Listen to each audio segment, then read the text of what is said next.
Fighting around Pokrovsk and nearby Mirnograd seems decisive now.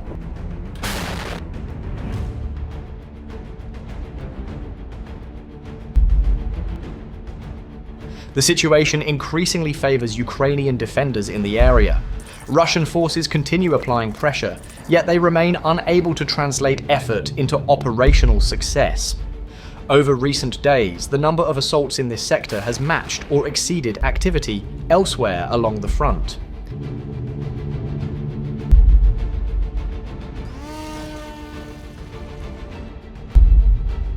Despite heavy intensity, Russian units failed to achieve meaningful breakthroughs.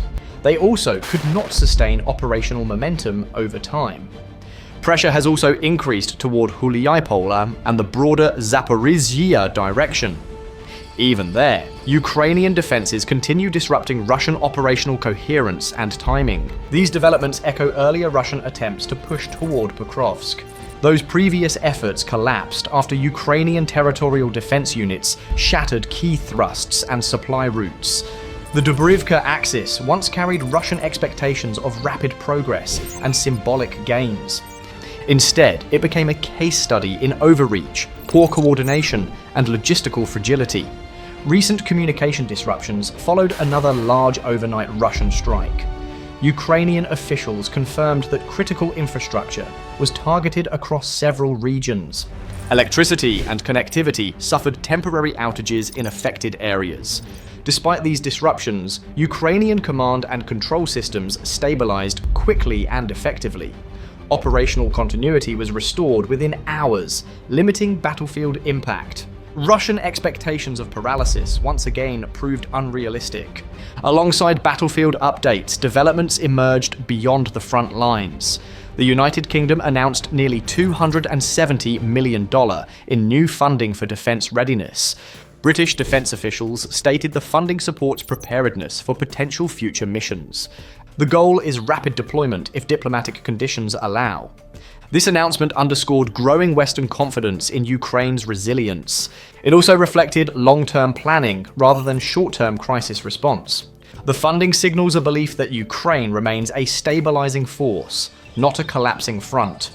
It also highlights confidence in the Ukrainian military's endurance. Returning to the battlefield, commanders describe Pokrovsk and Mirnograd as fluid but controlled. Combat remains fast-paced, yet Ukrainian lines continue holding. Local counterattacks and flexible defense have prevented Russian consolidation.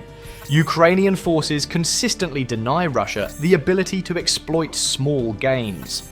Ukrainian leadership emphasized discipline and coordination under sustained pressure. Defensive actions displayed resilience rather than exhaustion or collapse. The commander-in-chief highlighted professionalism across frontline units. Ukrainian troops continue operating effectively under extreme physical and psychological strain. Rotation, logistic, and morale management have preserved combat effectiveness. Russian forces, by contrast, show signs of attrition and fatigue. The heaviest fighting remains concentrated around the Pokrovsk-Mirnograd urban cluster. Hulyaipole also continues as a focal point of Russian effort. These clashes followed earlier Russian probing raids along multiple axes. Those probes exposed vulnerabilities instead of opening opportunities. Russian reconnaissance efforts repeatedly met prepared defensive responses. Ukrainian units anticipated likely approaches and adjusted accordingly. North of Pokrovsk and near Hulyaipole, Russian forces advanced about 7 kilometers during earlier phases. Those gains failed to translate into operational depth. Raids transitioned into repeated assaults with diminishing returns. Contested zones expanded briefly, but Russian control remained unstable and fragmented. Ukrainian counterpressure forced Russian units into exposed positions. Supply lines stretched while defensive depth remained insufficient. Hulyaipole effectively shifted into a grey zone environment. Russian pressure from the south intensified, but stalled repeatedly under Ukrainian fire. Every attempt to push deeper encountered layered defenses and drone surveillance. Momentum dissipated before objectives could be secured. In the Zaporizhzhia direction, Russian units entered Kamyanske on the left bank. Fighting there continues without decisive Russian progress. Urban resistance and terrain constraints limited Russian movement significantly. Ukrainian forces forced costly engagements for minimal Russian gain. Buildings, narrow streets, and prepared firing points neutralized numerical advantages. Russian armor struggled to operate effectively. Further south, Russian units attempted flanking maneuvers near Stepnohirsk. These moves brought them roughly 25 kilometers from Zaporizhzhia city. Despite proximity, no breakthrough followed those maneuvers. Ukrainian defenses prevented consolidation and disrupted follow-on forces.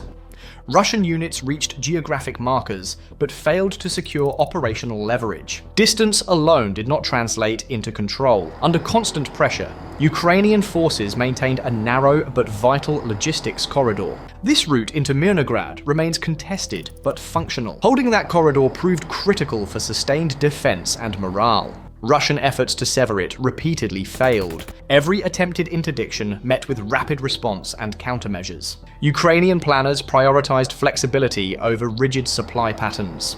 Supplies continue reaching northern Mirnograd through adaptive methods. Heavy drones deliver essentials when ground routes face fire risk. These deliveries support units operating under near encirclement conditions. Ukrainian logistics flexibility has become a decisive advantage. Drone-based supply reduces exposure and preserves manpower. Russia has struggled to counter this method consistently. The weather has sharply worsened battlefield conditions across the region. Deep frost and snow complicate movement, concealment, and resupply. These conditions strain both sides equally, yet adaptation differs markedly. Ukrainian units adjusted faster and maintained operational tempo. Cold weather discipline and preparation reduced casualties from exposure. Russian units reportedly faced greater logistical strain. Winter conditions also reduced engineering possibilities significantly. Digging trenches or fortifications in the frozen steppe is extremely difficult. This limitation increases the value of existing structures and urban cover. Improvised defenses become harder to establish. Open terrain offers little defensive advantage during the winter months. This reality reinforces the importance of holding urban positions. Urban terrain remains vital for Ukrainian defensive strategy. Buildings provide cover, firing positions, and movement concealment. They also disrupt Russian armor and infantry coordination. Urban fighting negates numerical and firepower advantages. Russian doctrine favors open maneuver and massed fire. Urban combat consistently undermines those strengths. If defenders withdraw from cities, the terrain beyond offers exposure. Open steppe areas are harder to defend and reinforce. This geographic reality explains the continued fighting around Pokrovsk and Mirnograd. Similar dynamics remain visible near Kupiansk. Kupiansk was previously presented by Russian officials as fully secured. Later battlefield realities contradicted those declarations. Ukrainian counteractions exposed Russian control as shallow and temporary. Propaganda narratives collapsed under operational pressure. Russian claims repeatedly outpaced battlefield facts. Each reversal weakened credibility and morale. Attention then shifted to Russia's latest large-scale aerial attack. Numerous air-launched weapons targeted Ukrainian territory overnight. Ukrainian air defenses intercepted many incoming threats. Civil defense systems minimized damage and casualties. Emergency response teams restored services rapidly. The population showed resilience rather than panic. One focal point was the launch of the Oreshnik missile. This marked its second known operational use. The missile was launched without a conventional warhead. Its design primarily supports nuclear payload delivery. The launch functioned as intimidation rather than military necessity. Battlefield impact remained negligible. The Areshnik derives from an intercontinental ballistic missile platform. It uses 2 stages instead of 3. This modification limits its range to about 5,500 kilometers.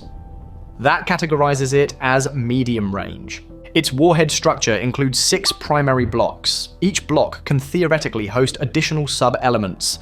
The system was designed exclusively for nuclear delivery.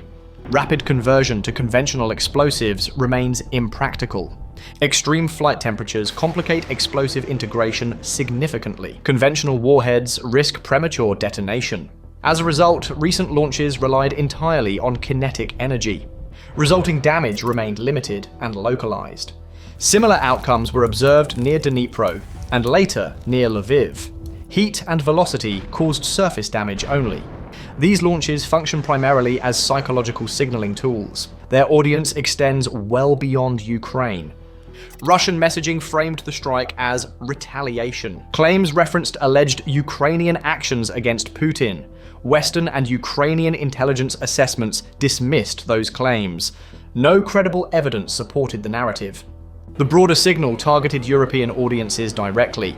Russia aimed to demonstrate its reach toward European territory. The goal was to discourage continued military support for Ukraine.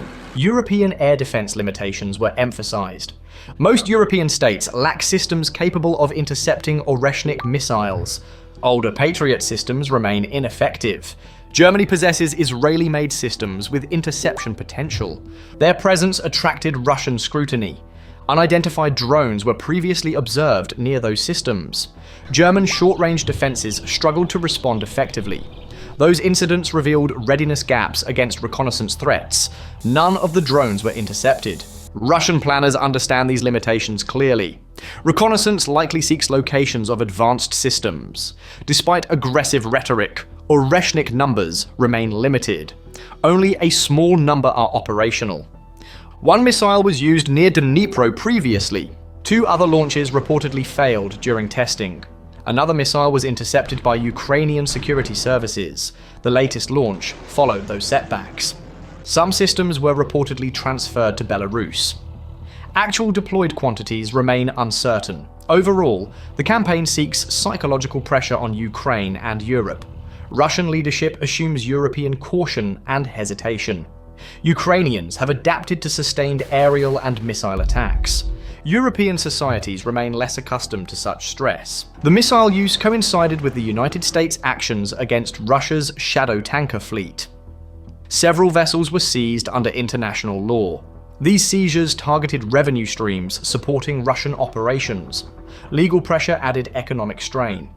In response, Moscow escalated signaling rather than battlefield effectiveness.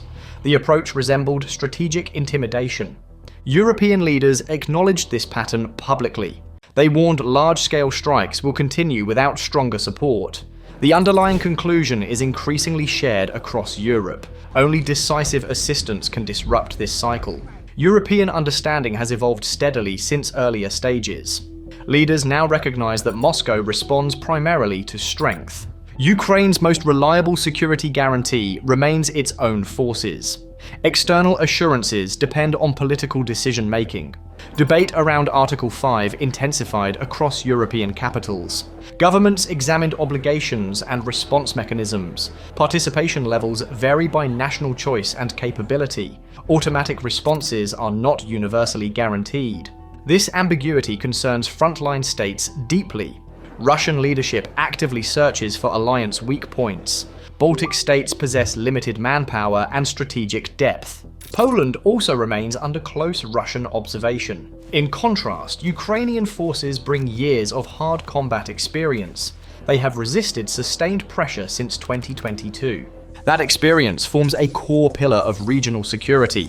Reinforcing Ukraine reduces broader European risk. The priority remains the rapid delivery of modern weapon systems. Speed and quantity both influence outcomes. Mobilization efforts also require serious preparation domestically. Training and replacement pipelines must function efficiently. These steps could halt further Russian advances permanently.